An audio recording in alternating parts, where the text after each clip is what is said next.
حکیم الدین صاحب دامت برکاتہم سے کہ وہ تجویز تعزیت پیش فرمائیں۔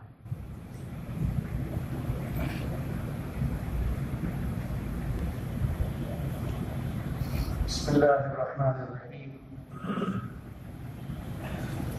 آج کے اس موقر اجلاس میں جن اہم شخصیات کا آپ حضرات اتنی دیر سے ذکر سماعت فرما رہے ہیں، بہت سے ہمارے جماعتی احباب جیسے صوبہ ہریانہ ہماچل پنجاب کا صدر مولانا محمد یحییٰ کلیمی صاحب اور دہلی کے ذمہ داروں کا کچھ کا نام تھا لیکن نام نہیں آ سکا۔ بہرحال آپ حضرات سے یہ درخواست ہے کہ صحیح تعزیت تو ہم اسی وقت ادا کر سکیں کہ ساتھ رمضان بھی ہے، ہم لوگ یہ اہم طریقہ طے کرے ہوتے ہیں کہ انشاءاللہ سب لوگ ایک ایک قرآن کریم پڑھ کر کے اور پورا رمضان اس سارے ثواب کا اہتمام کریں گے۔ ان تمام مرحومین کا جن کا ذکر کیا گیا ہے، میں وہ تجویز پیش کر رہا ہوں۔ تجویز تعزیت بموقع تعزیتی اجلاس بمقام دفتر جمعیت علماء ہند بروز جمعرات 28 شعبان المعظم مطابق 25 مئی 2017 جمعیت علماء ہند کا اجلاس حضرت مولانا ریاست علی صاحب ظفر بجنوری اور حضرت مولانا اظہر نعمانی صاحب رانچی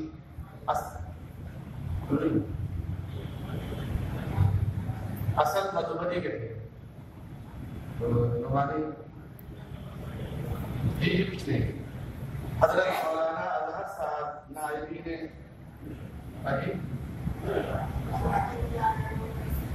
اظہر جی ٹھیک ہے، ٹھیک ہے، بہت اچھے، جزاک اللہ۔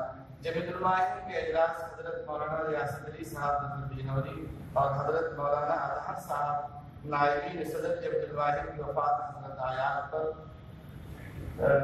پردرد قلب اور پرسوز جگر کے ساتھ اظہار قلب کرتا ہے۔ حضرت مولانا ریاست علی صاحب کو اللہ تعالیٰ نے گراں قدر علم و فضل کی دولت سے نوازا تھا۔ علمی بصیرت، فکر رساں، تعمق، نظر، ادبی ذوق، تحقیق و تفتیش کا وہ شوق ادا فرمایا تھا جس نے آپ کو یکتائے روزگار بنا دیا۔ معاملہ فہمی اور رسائی فکر کا جوہر آپ کو میسر ہوا تھا جو ہر پیچیدہ معاملے کی گتھی کو آسانی سے سمجھا دیتا ہے۔ حضرت والا نے 1972 سے تعلیم واپسی 45 سالوں تک دارالعلوم دیوبند استاد حدیث کی ذمہ داری بخوبی انجام دی۔ اس طویل مدت تک درس و تدریس میں ہزارہ تشنگان علوم آپ کے سرچشمے فیض سے بلا واسطہ فیضیاب ہوئے۔ آپ جیسے کریم النفس، مشفق استاد اور رفیق عمل کے سایہ بڑی سعادت اور ان کی وفات بڑی محرومی اور عظیم نقصان ہے۔ آپ کا علم حدیث فقہ کے بڑے علم حدیث فقہ کے بڑے عالم کے ساتھ اردو زبان و ادب کے بہترین قلمکار اور ادیب بھی تھے۔ آپ کی شاعری کا مجموعہ نغمہ صحت ایک عمدہ کاوش ہے۔ اس کے علاوہ ایضاح البخاری شورا کی شرعی حیثیت سے فیضان علوم دہائیوں سے فیض حاصل کر رہے ہیں۔ آپ کا لکھا ہوا دارالعلوم کا ترانہ نہایت جامع و مقبول ہے۔ اس میں دارالعلوم کی خصوصیات، مقدس تاسیس، تاریخی واقعات کو بہت عمدگی سے پیش کیا گیا ہے۔ اس کے علاوہ آپ نے جمعیت علماء ہند پر بھی بہترین ترانہ لکھا ہے۔ جمعیت علماء ہند آپ کی محبوب جماعت رہی۔ شروع میں جمعیت علماء ہند کے دفتر سے وابستہ رہے۔ دارالعلوم دیوبند جانے سے پہلے حضرت جمعیت علماء کے دفتر میں باقاعدہ کام کرنے کے یہاں وابستہ رہے۔ پھر بعد میں دارالعلوم دیوبند چلے گئے، لیکن اس کے باوجود جمعیت سے آپ کا تعلق قائم رہا۔ آپ سال 2008 سے جمعیت علماء ہند کے مسلسل نائب صدر منتخب ہوتے رہے۔ جمعیت علماء ہند نے آپ کی رہنمائی اور سرپرستی سے ہر موقع پر روشنی حاصل کی اور آپ کے مدبرانہ مشوروں پر عمل کر کے وقار و عظمت اور قومی اعتماد کا بلند مقام حاصل کیا۔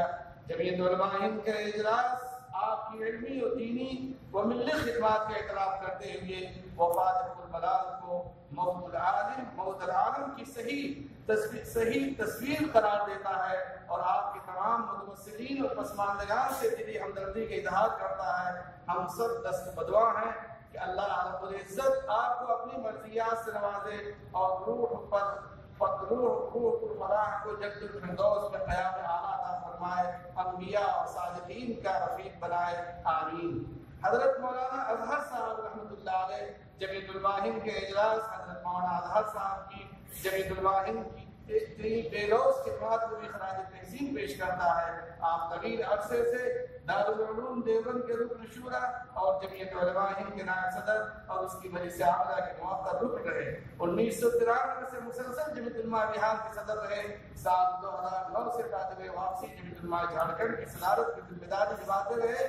آپ دارالعلوم دیوبند اور جمعیت علماء ہند کی تحریکوں میں ہمیشہ پیش رہتے۔ آپ تقوی، نیکی، دیانتداری میں اسلاف کی روایتوں کے امین تھے۔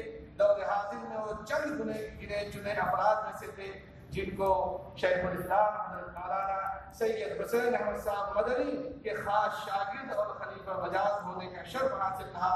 حضرت شیخ الاسلام رحمۃ اللہ علیہ کے خادم الخاص کی حیثیت سے سفر و حضر میں ساتھ رہنے کے موقع کو وہ اپنے لیے باعث افتخار سمجھتے تھے۔ حضرت مدنی رحمۃ اللہ علیہ کی مثال کے بعد فدائے ملت امین الہند حضرت مولانا سید اسد مدنی صاحب رحمۃ اللہ علیہ کی ماتحتی میں بدستور مدنی منزل دیوبند میں مکتوبات کے جوابات کی ذمہ داری نبھائی، لیکن 1958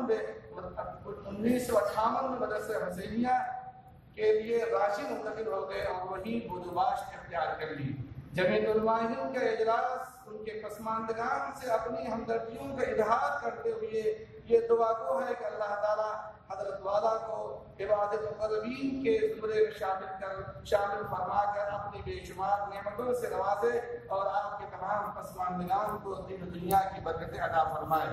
اس موقع پر جیسا کہ حضرت مولانا عبدالحق صاحب کا ذکر آیا تھا وہ آپ حضرات کے علم ہے، تجویز میں اس موقع پر یہ اجلاس حضرت مولانا قاری فخر الدین صاحب ناظم تنظیم و ترقی دارالعلوم دیوبند کے سانحہ ارتحال پر بھی گہرے رنجوں کے اظہار کرتے ہوئے ان کے مغفرت اور بلندی درجات کی دعا کرتا ہے۔ اللہ تعالیٰ ان کے درجات بلند فرمائے۔ وآخر دعوانا الحمدللہ۔